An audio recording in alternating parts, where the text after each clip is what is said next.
on public safety, judiciary, and homeland security. Madam Clerk, would you please call the roll? Commissioner Wilson, Present. Commissioner Garza, Here. Commissioner Clemente, Present. Commissioner Dobb, Here. Chair Clark Coleman. Here. You have a quorum present. Thank you. Okay, next item. B, Chairwoman's remarks. I have none. Next item. C, approval of the January 29th, 2025 meeting minutes. Okay, we got a motion by Commissioner Garza and a support by Commissioner Clemente. Are there any questions on the motion? Hearing none, please vote. I vote yes. My tablet's not working. Oh, is that right? Commissioner Clemente. Motion carried. On it, though. Okay, next item. D, unfinished business. There is none listed. Okay. Moving to item 1, under new business. Requesting commission approval of a sub-grant award agreement with the National Association of VOCA Assistance Administrators for the fiscal year 2025 National Crime Victims' Right Week Community Awareness Project. Okay, I've been informed that Tony will be on Zoom. Good morning. Got a police chief's meeting. I do. And can everyone hear me now? Yes. Excellent. Thank you for the accommodation, Madam Chair. And Tony Guerrero, Chief of Legislation, Grants, and Community Relations for our Wayne County Prosecutor, Kim Worthy. What you have before you is an annual federal grant that supports the Prosecutor's Office Victim Services Division's Public Awareness Campaign during the National Crime Victims' Rights Week. That is from April the 6th to April the 12th of 2025. The award term here is January 15th of 2025 to June 30th of 2025. There's no match requirement, and we have this particular grant year in and year out. It's $4,996.75. And just for your edification, during the Crime Victims' Rights Week, we have various things going on to support crime victims' rights. On Sunday, April the 6th, there'll be Survivors and Victims Walk at Belle Isle. On Tuesday, April the 8th, will be an awareness and prevention event at Henry Ford College. And lastly, on Friday, April the 11th, 2025, victim speakers and community award presentations will be made at the Criminal Justice Center. I'm happy to answer any other questions that committee members may have.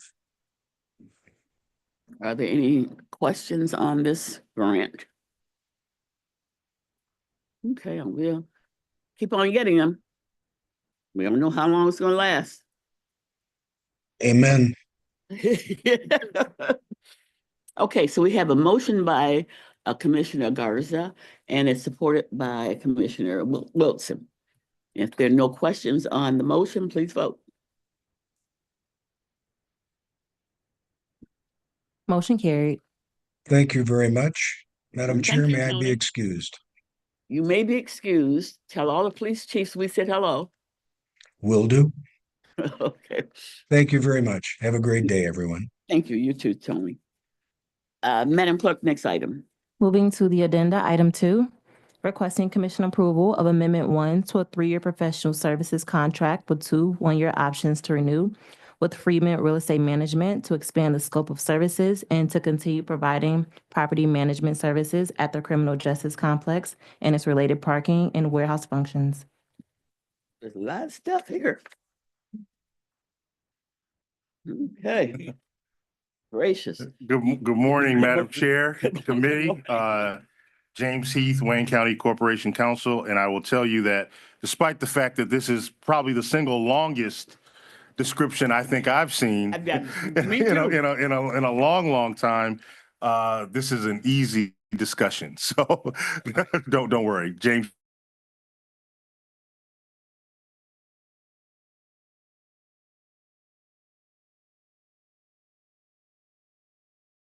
and planning for Wayne County. Chris Merritt from Zausmer, outside counsel for Wayne County for all things related to the What, CJC with who? project. Who did you say? Zausmer PC. Oh, Zossman, okay. Okay, So thank you for giving us the time to be here. And it seems like every time I'm in front of you, I'm thanking your staff as well. I want to thank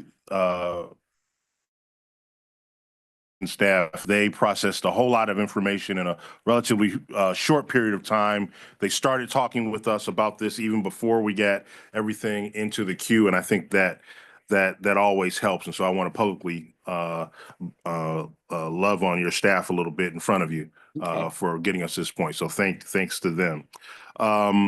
So this is what you have. Those of you who were on the commission back in late 2023, December of 2023, will remember that you passed approved an agreement with Friedman to be the property manager for the CJC. It was a 3-year agreement that totaled roughly $24.5 million. It allowed us to work with Friedman under the direction of Greg Hurst and Facilities Maintenance and Planning Department to manage a host of things, including roughly 10 vendors who would perform services at the CJC. Everything from managing the shuttle to janitorial services, pest control, and a whole host of things that you need to make a complex like this run. And so Friedman has been doing a wonderful job, and even adding on services that they provide directly from their staff members. And so, for instance, you heard Tony just mention the Crime Victims' Rights program that is happening in April. When they want to do something on the common grounds like that, we ask Friedman to step in and help coordinate with the other stakeholders in the facility, because you know that we share a facility. Right. Everyone's playing in the same sandbox now.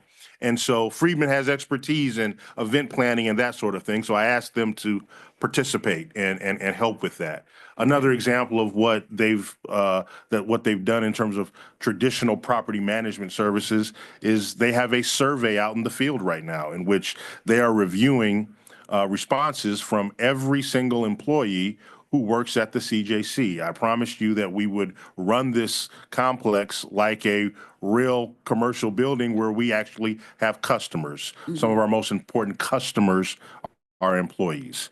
And so now that they've been in the building for a period of time, I wanted to know what they think about it. Everything from how clean it is, how friendly are the folks, the staff who works there. Is Greg doing a good job? They say yes. How's the parking? How's the food? All of those sorts of things that we together as a county manage. I wanted to get firsthand knowledge of how our employees think about it. And so that survey is on the. So how is the food? So the survey is still in the field, and they will be giving me the results sometime soon. So I would imagine, my hope is that by the time that you all vote on this this amendment at full board, that we'll have some of those results, and they're going to be processing them and the like. We left it in the field. We initially gave people about a week to 10 days. But we wanted to get as many responses as we could, so we nudged folks and gave them a few more days, and so we'll see how it comes out. Frankly, I want to know, not just, I know the good things that we do. I know what we do well. I'm more interested in hearing their concerns about what we can improve upon. Okay, let me ask you, so is there a cafeteria or anything there for the employees? There is a deli, yeah, A&A Deli. They serve cold and hot food on the first floor of the facility. Okay, because we went on a tour and I don't remember seeing, do you remember seeing, who's on that tour? You were on it, weren't you? Yeah, it may not have been open when you did the tour, but when we plan another tour, we'll stop and you can get a sandwich there. Oh, okay. Yeah, but it's open It's and for employees though, right? it's for anyone who comes to the CJC. So if you just want to eat there, you can come and get they serve breakfast food and wraps and sandwiches and Okay. shrimp po' boys and all of that stuff. Right, everyone Oh, except the no, inmates, no, yeah, everyone except the inmates. Inmates. The inmates have, they get the benefit of the wonderful food prepared in our kitchen.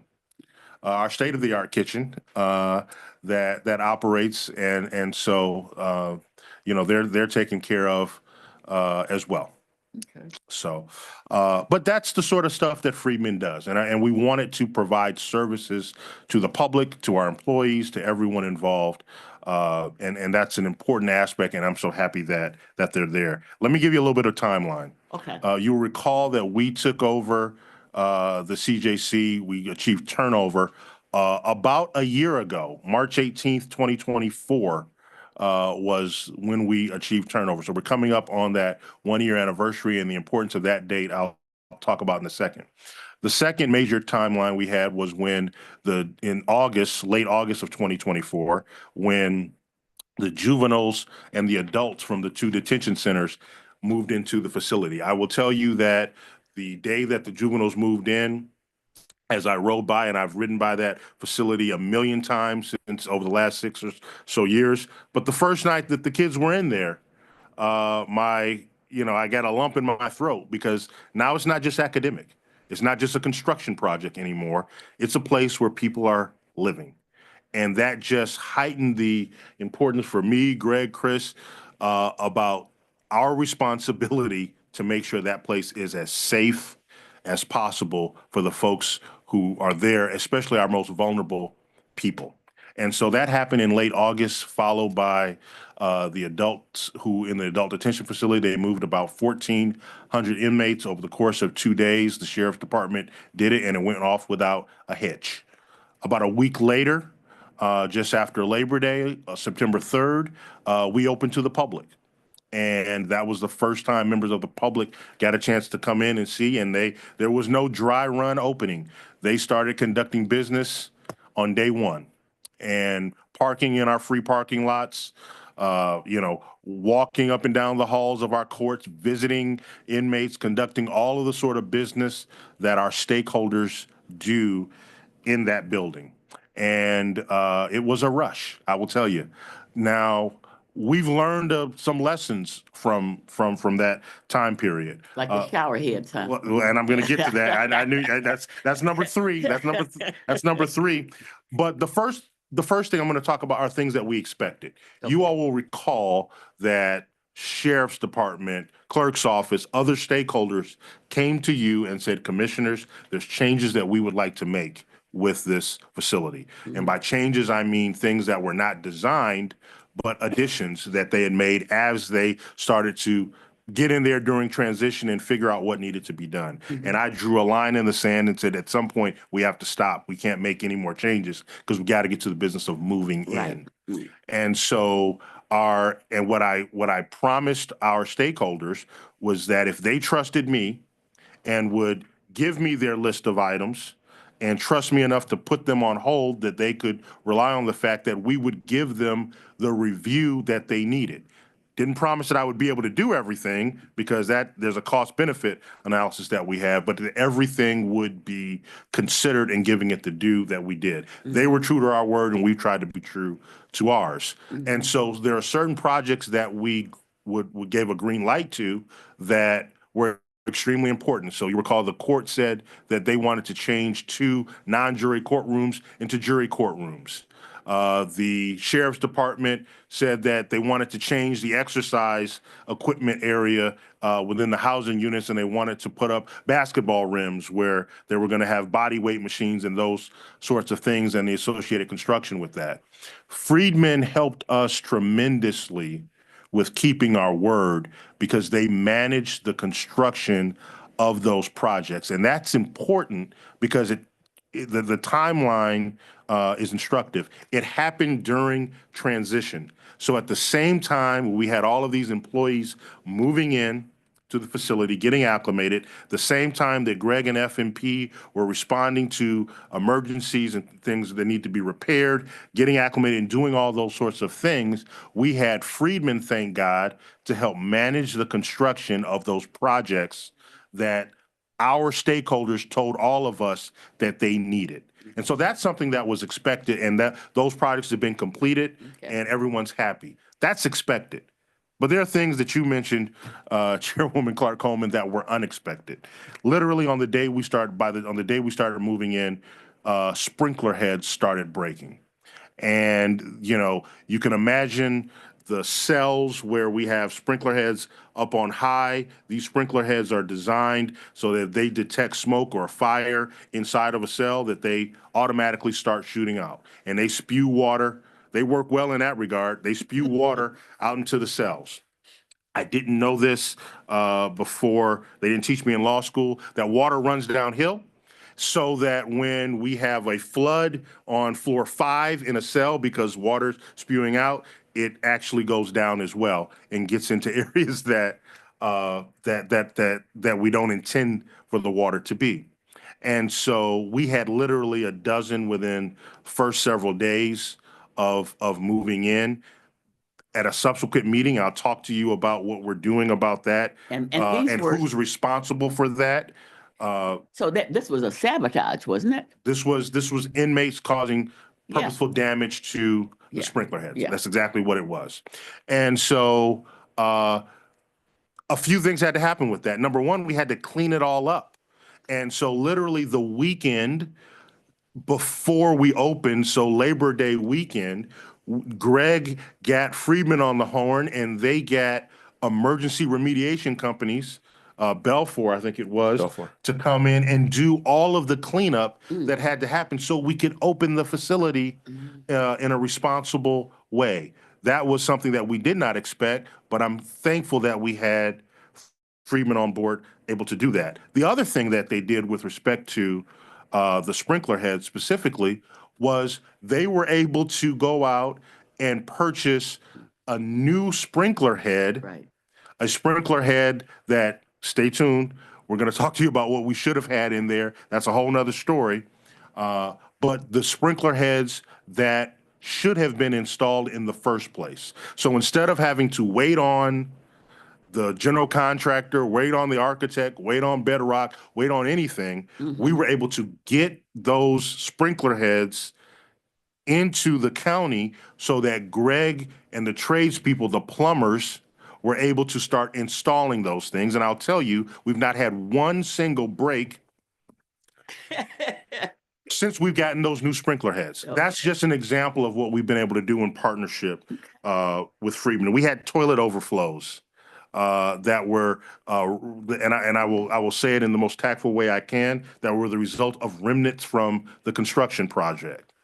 And Friedman helped us diagnose why we were having those backups, Commissioner Wilson. And so that was a huge part. And they said, listen, we can get cameras to help identify problems here. That's just an example of the sort of partnership we've enjoyed with Friedman. One of the most exciting things, and I think where we're seeing the most benefit, is with expansion of the cleaning services. Initially, and if you look at how we used to run the jails that we had, F&P and Greg, they didn't really touch the secure areas for cleaning. That was something that was done that the sheriff took control of. What we started to see very early on, and we talked with the sheriff about that, is, look, we've got problems, and they are larger than what we can rely on the inmate trustees who do the cleaning and those other things to solve. And so we made a quick pivot once facts on the ground made it so that we were going to use Friedman and their janitorial subcontractors to come in and expand the services that we were doing, to get the contracts to, you know, not just sweep up or dust, but suck up water, clean dirty areas, and that sort of thing. And so that's also a part of this agreement as well. And so the basics of this are really pretty simple. You approved a 3-year contract, roughly $24 million. Think of it as we had budgeted about $8 million a year. And that concluded about 10 vendors all working through Friedman. What we have determined after living in this place, being open for about 5 months now, is that we need to drastically improve, enhance the service maintenance agreements and services that we provide in the facility. I mentioned March 18th to you.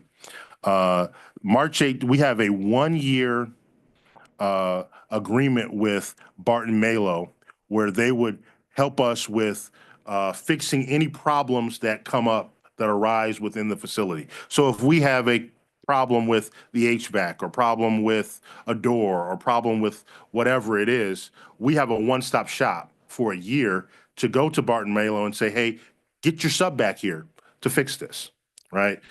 That 1-year period is going to run in mid-March. It terminates 1 year from turnover.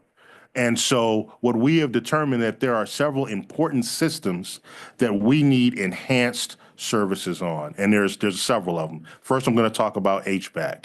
And HVAC is important because we've actually had a member of the company who manufactured and installed the HVAC system at our facility 5 days a week since we got into the building to help and work with Greg's tradespeople to diagnose, train, and to help us improve on the systems that we have. We went from a very basic kind of boiler system in our old facilities to a state-of-the-art, very complex system. The training manuals on just the HVAC system numbers pages in the thousands. And so we really have been benefited from the on-site services of the tech. We affectionately refer to him as Joe Z, who's been with us 5 days a week on Barton Malo's dime. And nothing good lasts forever, and certainly nothing free. And so it's time for us to enter into our own agreements so that we can continue those enhanced services of HVAC at the facility and having someone on site to help monitor these systems. And Greg will talk a little bit about that. But it's not just those services, it's also a healthy component of training. And so Greg's tradespeople who already work in the HVAC space are going to receive enhanced state-of-the-art certifications so that they can work on these systems. And I think the problem, frankly, I've warned Greg that he's going to have is keeping these tradespeople around after they get these certifications, because they're going to be in demand from every major building in the Metro Detroit area. But that's a problem that we'll address as we go forward. So it's not only HVAC, it's also our detention equipment. And so if you were to go into our cells, the front door of one of our cells, it looks pretty much like the jail cells you've already seen. Instead of bars, we've got glass and sliding doors and the like, but a cell is a cell is a cell to some extent. But the important part there is what is happening inside of the cell with the locks and what we call the detention equipment. What we have been doing in our former jails, quite frankly, is not servicing those detention locks and the like on a regular basis, but waiting for something to break. That's not the way I want to do it in this new facility. And so we have gotten a proposal, and we are going to be working with Friedman to use CML, which is the company that manufactured those locks, to come in and service those things on a regular basis so that nothing breaks and that we can maintain the safety of our inmates and our sheriff's deputies. It's not just the locks, though.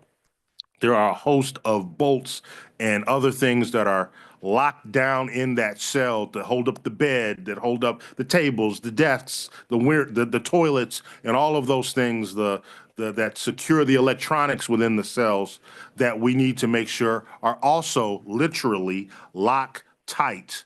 Because if they are not, screws and other things can be used as weapons for inmate-on-inmate violence, weapons to be used against our deputies, or, God forbid, when there are issues where they're not as tight as they can be, the possibility for ligature points where inmates can harm themselves inside of the cell. And so you have to maintain those things on a regular basis, and you have to check them because life and screws do happen, and we have to make sure that remains locked tight. So we're looking to engage CML, the company that actually manufactured those things, to come and service it. Think of it as servicing your car. You make sure the bolts and all those things are tight. And we only need to mess up one time before something bad happens. And I'm sitting here in a closed session with you having a very different conversation about something. That's the front of the cell if you walk in. If you look behind the cell wall, it looks like a NASA control center. There is a host of computer electronics and boxes and other controls that literally make the jail run, that allow us to see which doors and cells are locked at a master control, both inside the cell, both inside the housing unit and at places throughout the jail, that unlock doors, that allow doors to slide and those sorts of things. Why? You all know that we could always use, I'm not going to say shortage, but I'm telling you, we could always use more deputies inside the facility. If they can operate the facility, a housing unit, the way it's designed to be operated, pushing a button to unlock a door and the like, not only does that save time, but it's safer for them. And so all of that happens behind the wall with the security electronic systems. That's manufactured and maintained by a company called Accurate Controls. And we want to make sure that they are maintaining those systems to make sure that the jail and the doors, everything operates as it should. I told you that when the sprinkler breaks, the water shoots out into the cell, some water shoots back into the wall behind it. That has compromised at times the security electronics. And so having a service maintenance agreement to make sure that stuff is operating properly is incredibly important. Other thing I'm going to talk about is televisions. We don't allow smoking in our jails anymore. And so a lot of the currency that we get is who's on television that day. We have about 350 television sets, literally, throughout the ADF, the JDF, and the courthouse. And those systems are maintained by a system that we call IPTV. And that's not something that Greg's electricians are accustomed to doing on any sort of basis at all. But maintaining that is important. And if you had a deputy sitting here today, he or she would tell you that it's important that our inmates have the benefit of that. It's not just watching Family Feud, also information about what's happening in the jail and all those sorts of things are designed to come through that system. And so part of the service and maintenance agreement is working with a company called Conti, who's already been working in the jail, not just as part of our service maintenance agreement, to make sure that those systems are maintained so that when a deputy on housing unit 5B calls and says there's something wrong, we can make sure we get a company out there who can work on that system. The first line of defense, though, is going to be the folks from Freedman who will come out, who are on site, who have assistant property managers on site, who go out there and are going to run through a checklist to see what's not plugged in properly, what might be kind of tuned up on site before we have to get to the company. But having that backstop is incredibly important. And the last thing I'm going to talk about before I turn over to Greg, he's kicking me under the table, is the cleaning.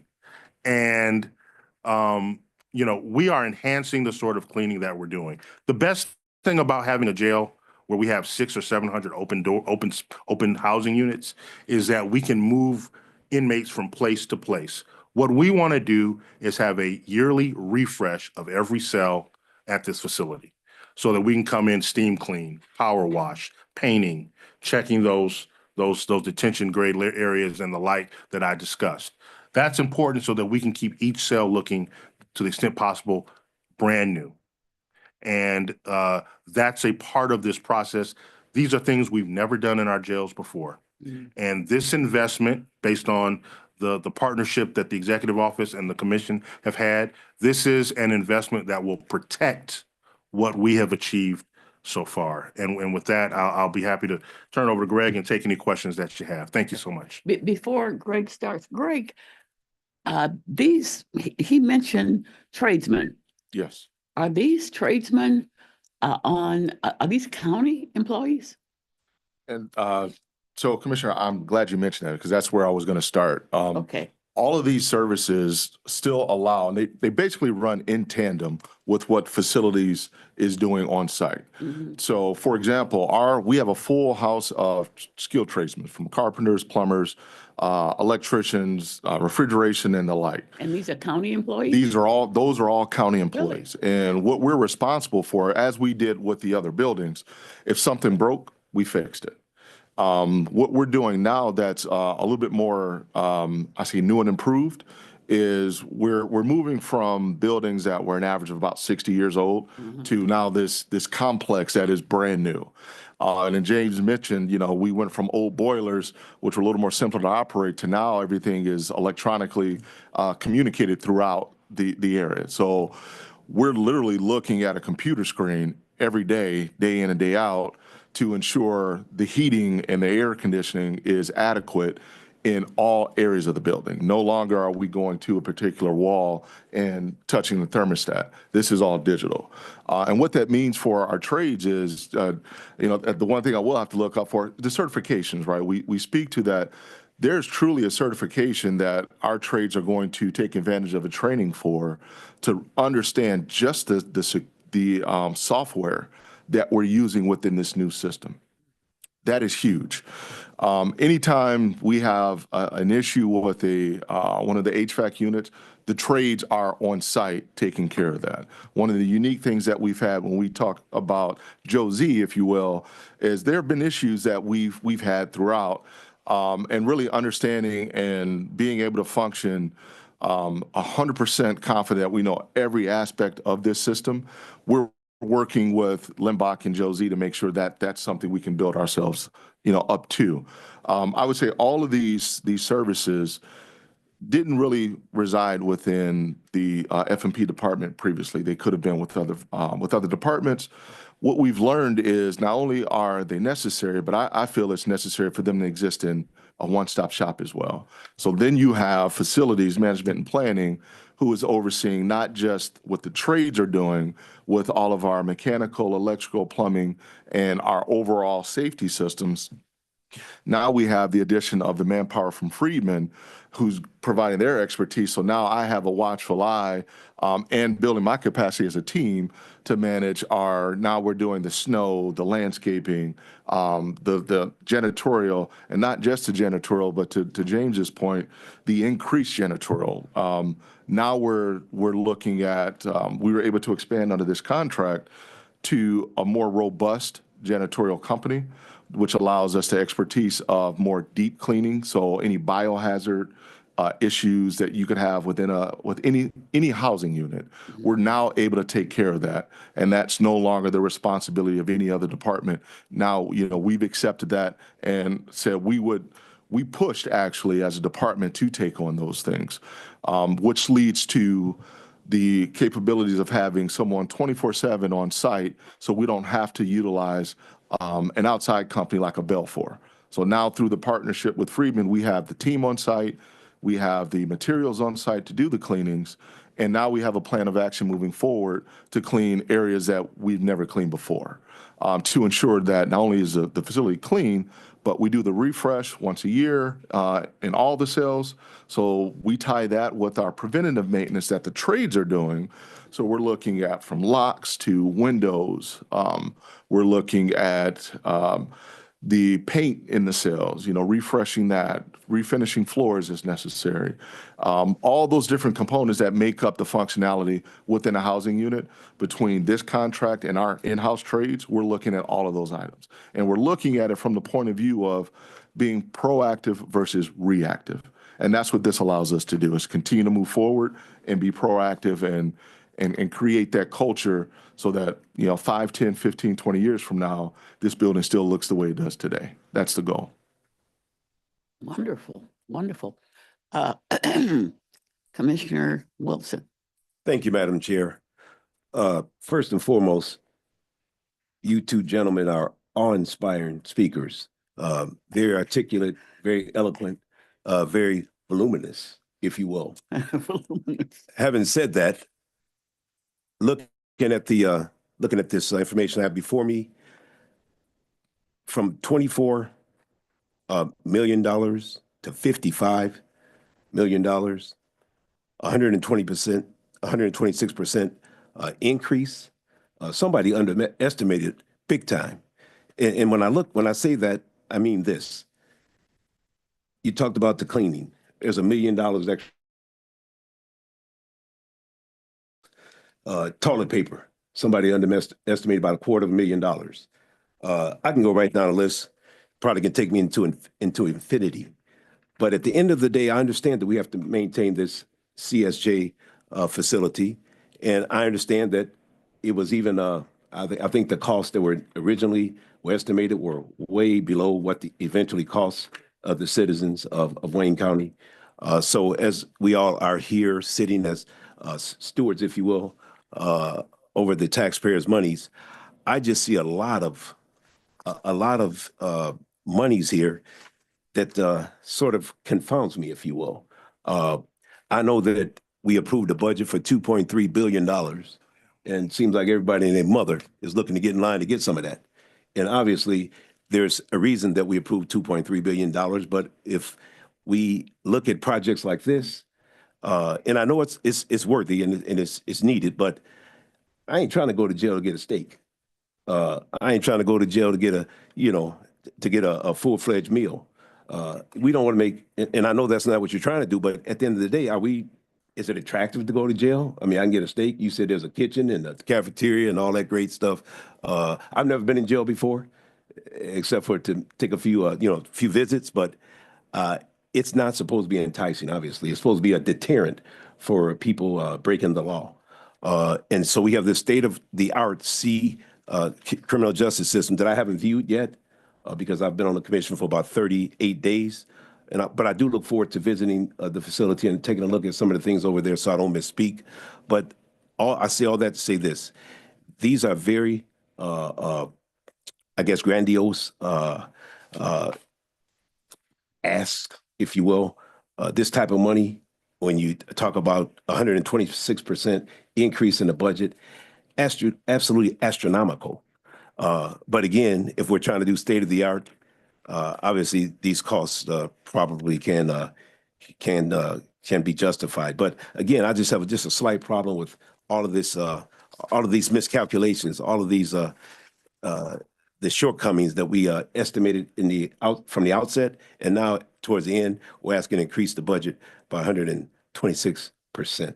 Absolutely incredulous from our standpoint. But again, being a new commissioner, I also want to make sure that I don't undercut what you're trying to do, because I think you gentlemen are trying to do an excellent job, and you're trying to make sure that this building is looking the same way today that it will be looking 25 years from now. I think you said, brother.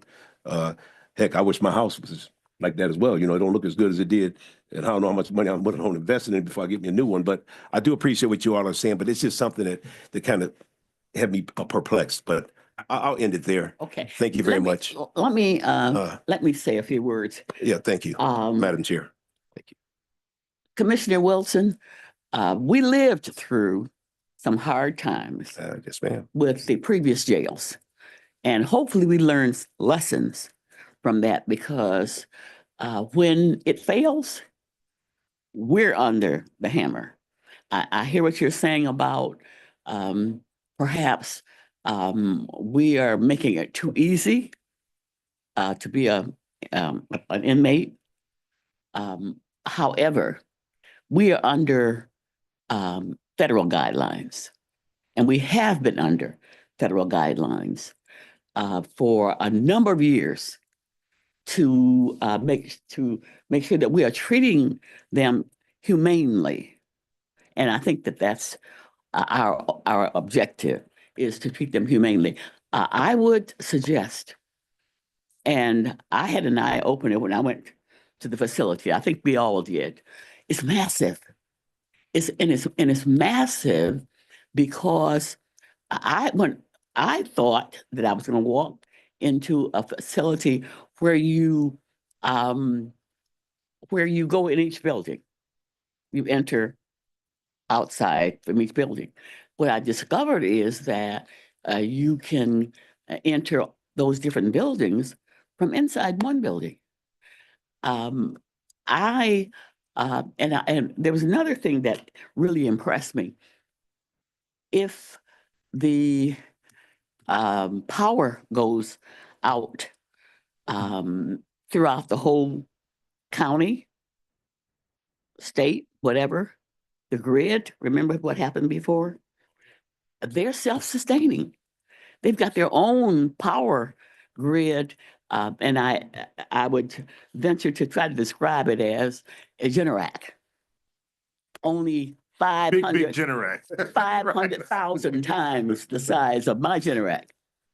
And that to me is comforting to know that the public at large, should the grid go down, are not vulnerable to breaks or anything of that sort. I understand totally. We're talking big money here. But I know in my own home, preventative maintenance is utterly necessary. If I don't have my Generac service once a year, then I'm not going to feel comfortable that when I need it, it's going to operate properly. So I just wanted to impart some of these things on you, but I lived through this. I lived through articles about the jails not being maintained, and the feds coming in here and writing us up. So I just wanted to impart that into you. Thank you, Madam Chair. And my first suggestion is to go over there and look at that facility. I am sure that the average person does not necessarily want to spend any time there, even if they did serve steak. But it's humane, Sure. and that's what we have to make sure as commissioners, that we are, even though, because they haven't been adjudicated yet. They're over there, and until they're found guilty, they're innocent. So you got to treat them humane, even if it costs us an arm and a leg. Thank you, Now, Madam Chair. okay. Commissioner Dobbs. Thank you, Madam Chair. Excuse me, in our analysis packet, there is a question at the very end under fiscal concerns. Question number 10 that was not answered by the administration. Does a budget adjustment need to be made to accommodate? It was answered? Oh, it's not answered in mine. Oh, can we get an answer? Does the budget adjustment need to be made to accommodate the 2.6 $1 million increase? The answer is yes, there is going to be a budget adjustment. And, one of the issues, thankfully, is that there was some savings in this first year because we actually moved into the facility later than we anticipated.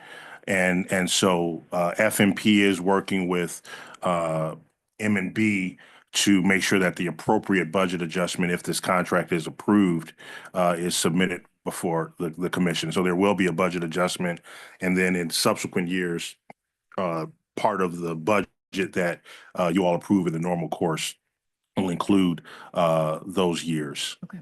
And to add to that, it looks like from our preliminary looks at our budget, it looks like we can do that budget adjustment from within the current funding versus having to ask for additional funds to be added to the budget. So it looks like we'll be through fiscal year 25. Make them knock on wood. Working on it. Next. Commissioner Garza. Thank you, Madam Chair, and thank you, Mr. Hurst and Mr. Heath. I appreciate the presentation on this. I have a couple questions. One of them I actually went over with you, Mr. Heath, yesterday, but just wanted to clarify the contract term. So we're going from the 2026 term end to 2028. So exercising those 2 one-year options to renew now, so that it will come to an end in 2028. Is that correct? That's correct. Okay. And so you're right about that. And so, I think when I came to you in December of 2023, I didn't know that we were going to be extending the contract for those 2 years. And so, that's part of the lessons learned. This was a new arrangement for us. We didn't have property managers helping with county projects. We didn't have a facility 1.2 million square feet before either. And so I didn't really know how it was going to work out. What I can tell you now is that it's been a smashing success. And so if I had been as smart then as I am now, I would have asked for a 5-year term. But I asked for 3 years and 2 years. So I'm asking you to exercise those additional 2 years. And so that's a long answer to a short question, Commissioner. No problem. So subsequent contracts, whether it be with Friedman or anyone else, after that 2028 expiration date would come back to this body. Correct. Okay. Last question I have is subcontractor performance. One of the things that I noticed here is obviously there's a lot of subcontractors under Friedman, and Friedman being the overarching controller of what's happening over there.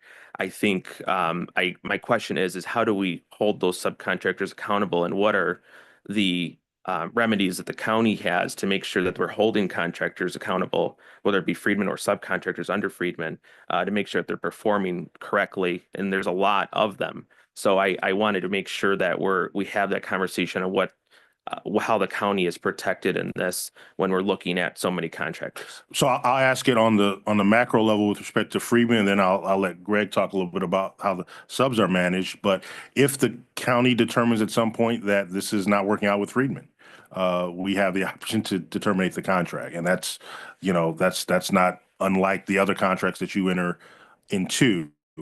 In very general terms. And so we maintain that right. And this is always going to be the county understanding what is in our best interest and going in that direction. As to the subs, because I think there are some very specific, at least one very specific example that I think Greg would want to point out as the subs work. Yeah, so Commissioner Garza, thank you for that question. So within the contract between the county and Friedman, it also states that Friedman is responsible with their subcontractors on our behalf to have KPIs built into their contracts with the subs. So we talk to them, and have a responsibility monthly is the Friedman submits to the FM team the KPIs and their performance evaluation of those subs. Subsequently, at those monthly meetings, the FM team discusses the performance to make sure we're all in line with what we see and with what they see with the subs. One sub specifically where we made a change, we didn't necessarily cut ties with that sub, but we realized there's an expertise with the subcontractor where we needed a little bit more robust manpower with. And that goes to the janitorial services. We talked about the increased services we have now in the jails or in the housing units, I would say, the secured housing units in both ADF and JDF. We weren't, when I say we, FMP was not responsible at the start of the contract for this maintaining the secured areas. And this also, Commissioner Wilson, goes to why we increased the janitorial cost. So now that we've realized from our lessons learned that there's the biohazard, there's the flood type cleanups, things like that, we went back and partnered with Freeman to figure out who is the best local company to work with those types of services or bring those types of services to the CJC.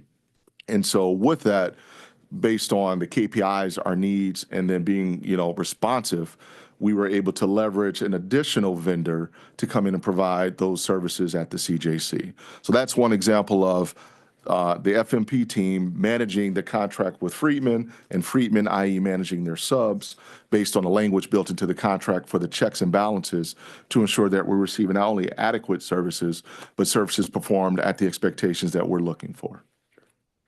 Thank you. That's actually a really good system you have to keep that system going with subs and through Friedman. But that's all I have, Madam Chair. Thank you so much.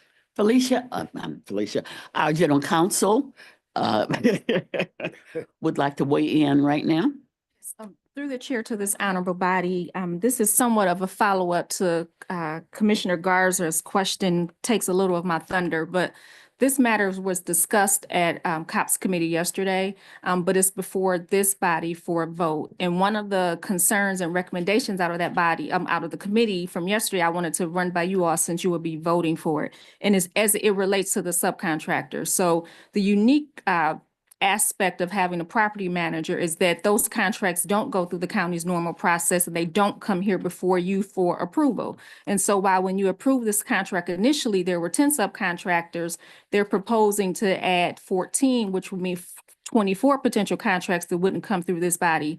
And so what was requested at committee yesterday was ensuring that there's some level of reporting back to the body with regards to the subcontractor. So I want to read to you the language we put in the resolution, since you're voting, and you can advise me if you want it to be a little more robust. And you can also revise me if you want to give me some guidelines for timing of the reporting, because that was not provided yesterday. So what we included in the resolution is that the Department of Facilities Management and Planning shall submit periodic reports to the Wayne County Commission regarding the status of subcontractors and the progress of work at the criminal justice complex and its related parking and warehouse facilities. And that way you all will get additional reporting periodically. Again, if you want timing for that, quarterly or something, please let me know and I'll change that resolution. But I just wanted you to know that that was a recommendation out of the committee yesterday, and I'm bringing it before you because you're actually voting on the item. Thank you, Madam Chair. Thank you for weighing in, and I believe that that is a valid concern, and it ought to be a specified reporting back. I'm going to wait and I take exception to that, and that it's a good idea. I think it's an excellent idea, and we would be happy to do that. And so thank you for that, Commission, Council, and it's something that we welcome. Okay, Commissioner Clemente. Thank you. Thank you for bringing that up and this conversation, because I was on the committee yesterday. But so when they're reporting, who are they reporting to? Because we have a CJC special committee that is continuing, if I'm correct. And so where will the reporting be done? So like most items, that ultimately will be determined by the chairwoman. She may deem it appropriate to go to the CJC committee just because it's the CJC committee. However, if this committee decides that you want it, I'm sure that those reports can also come before you. Okay, and I do agree that we should put when, so that at least you have some time frame. And just to Commissioner Wilson, I know you're new and I was relatively new. I only got one chance to go there. Yeah. So I think that this facility is quite amazing, and we really do want to make sure that we're maintaining it for not only the jail part of it, but also our courts are there. It's quite the complex. So the monies that we are spending, and you said it's going to look like this 25 years later. So I think it's very important that we are proactive in making sure that everything is taken care of. So thank you. Commissioner Dobbs, did you have something to add? Who else? Oh, yes. I apologize. One last comment. Council indicated that, this relationship with Freedmen being property managers have been very beneficial to the county. It was kind of indicated that we don't have another property management relationship, but I just want to put out on the table that we do have a property manager for this building in the First Street Garage. And if the relationship with Freedmen is great and working, perhaps we can use that as a model for the management for this building in First Street, because we don't have a contract in those type of detailed relationships that perhaps would be beneficial, such as they are for the CJC. Yeah, I agree. I absolutely agree. Okay. Okay, so time is fleeting, something we don't have.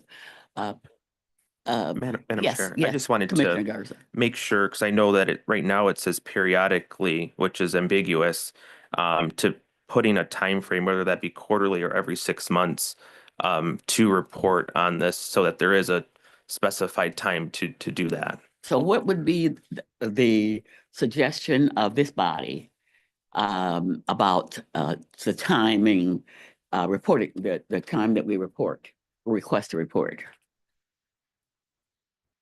I would suggest every 6 months but it's up to the body what they'd like to do. Do you have a problem with every 6 months? No. Okay, Yes, yeah. yeah, twice a year. Twice a year. Mhm. I think that's sufficient. Yes. What do you think? Yeah, okay. Felicia or General Counsel, um, that is our recommendation. Yes, that we will make that change. Okay, all right. Okay, so we have, this is a complex issue. And this is not something that we take lightly, but we also know that we've been under fire. The juvenile detention facility, we were crucified for our treatment of them. I've not heard any complaints since they've been in the new building. Maybe we haven't had enough time. But they too are, many of them have not been adjudicated. They haven't been found guilty of anything. So we have to treat them like they are innocent.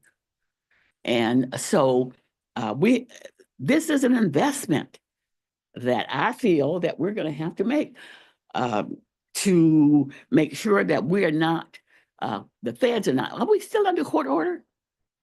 So you recall that there was an investigation that began in 2018, November, and the court order that we'd been under for decades Yes. and decades ended when we opened the new facility. But you recall there was a settlement agreement on a new investigation that began in 18 for ADA violations that started in the old facility.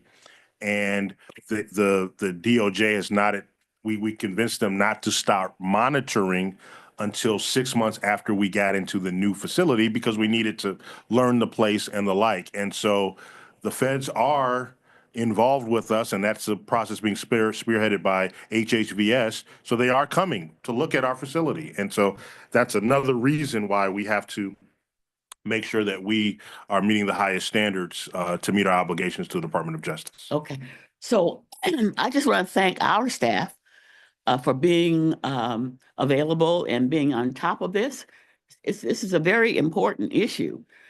We don't want to, I lived through the failed jail situation as well. So I want to be meticulous.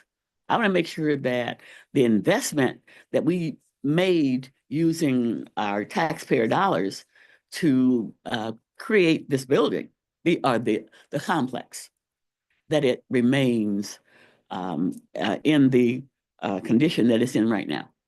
So if there anything else, Felicia, you have anything else to say? Okay, so I'm comfortable that our general counsel has been on top of this because she's not that easy to deal with. She's nice, but she's tough. Yeah. She's tough. So if she's comfortable with it, then so am I. So we want to take a vote on this now. We have a motion by Commissioner Dobb and a support by Commissioner Garza. Yes, right. So are there any other comments or questions or anything from commission members? Anything else? No, nothing. Okay. All right. Then if there are no other comments, then let's vote. Please vote. We have an abstention by Commissioner Wilson. Okay. Very Motion good. carried. Okay. Very good. All right. Next item. And Moving- thank you very much for Thank you all very much for coming out. Oh, one last thing before you leave. When Josie leaves, what happens? Is he going to stay around or Staying. If the contract is approved, Josie's staying. going to stay? Yes. Okay, because Josie needs to train the other people, And that's right. and that's going to be his job. We're getting more Josie types. And so, Okay. yeah, we're covered, but Josie's going to be here. Okay, very good. Thank you very much. Okay, and thanks for coming. Okay, next item, Madam Clerk. Moving back to the agenda, F, such other matters as may be properly submitted before the committee. And I have not been informed of any. G, public comments. Okay, are lines open? The lines are open. Okay, so it is now time for public comment. If there's anyone on the phone or Zoom or even here in the chamber, if there's anyone who would like to make a comment, please do so at this time. Second call for public comment. If you'd like to comment at this committee meeting, then I invite you to do it now. Last call for public comment. And if, how about emails? Do we have any emails? No emails are received. Okay, very good. So if there are no other, if there are no comments or at this time, then public comment is closed. Next item. Adjournment. Do I have an motion? Okay, this meeting is adjourned.